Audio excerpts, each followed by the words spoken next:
بسم الله الرحمن الرحیم. عرض سلام و ادب و احترام دارم خدمت همه عزیزان. خب دوستان، تو این جلسه قصد دارم که راجع به در واقع شغل کافی نت و سرمایه اولیه و بازار کار در واقع کافی نت باهاتون صحبت کنم. خب ببینید دوستان، خیلی از افراد به کارهای اینترنتی علاقه دارن و خب شغل کافی نت هم یک نوع کار اینترنتی محسوب میشه و در واقع سر و کارش دائم با اینترنت هستش. خب اما شغل کافی نت نیاز به چه مقدار سرمایه اولیه داره و بازار کار این شغل به چه صورت هست؟ خب ببینید دوستان، شغل کافی نت یکی از شغل‌هایی است که در واقع به سرمایه خیلی بالایی نیاز نداره و شما میتونید با چند تا دستگاه در واقع این شغل رو استارت بزنید و شروع به کار کنید.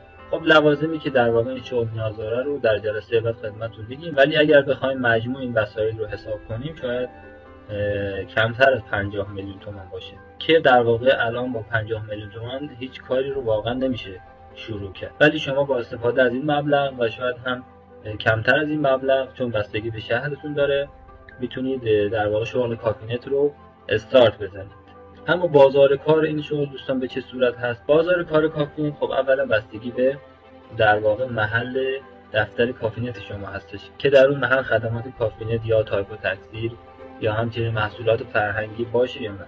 و البته بستگی به جاتون هم داره که در واقع حاشیه خیابون باشه، توی کوچه مغازه بزنید، که اینها همه عوامل موثری هستن برای درآمد شما.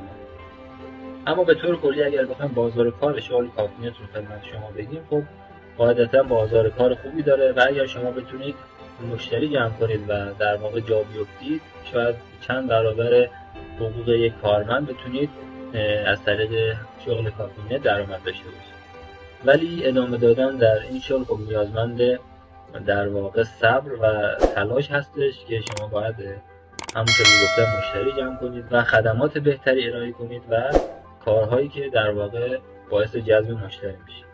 پس دوستان، شغل کافی نت سرمایه زیادی نمیخواد، در حد اینکه بتونید یک پرینتر، سیستم کامپیوتر و میز و صندلی داشته باشید برای مغازه کافیه و همینطور که گفتم میتونید با همین چند تا قلم کارتون رو شروع کنید و به مرور زمان انشالله که درآمدتون بیشتر شد لوازم دیگه هم اضافه کنید که در واقع برای کارهای تایپ و تکثیر و موارد دیگه هم استفاده میشه. خب به اکثر کافی نت های سراسر کشور فقط تنها خودشون رو به خدمات کافی نت محدود نکردن و در کنارش لوازم جانبی آوردن، بعضی ها لوازم تحریر، محصولات فرهنگی مثل فیلم، سریال و در واقع اینجور چیزها رو اضافه کردن به خدمات خودشون که باعث افزایش درآمدشون شده.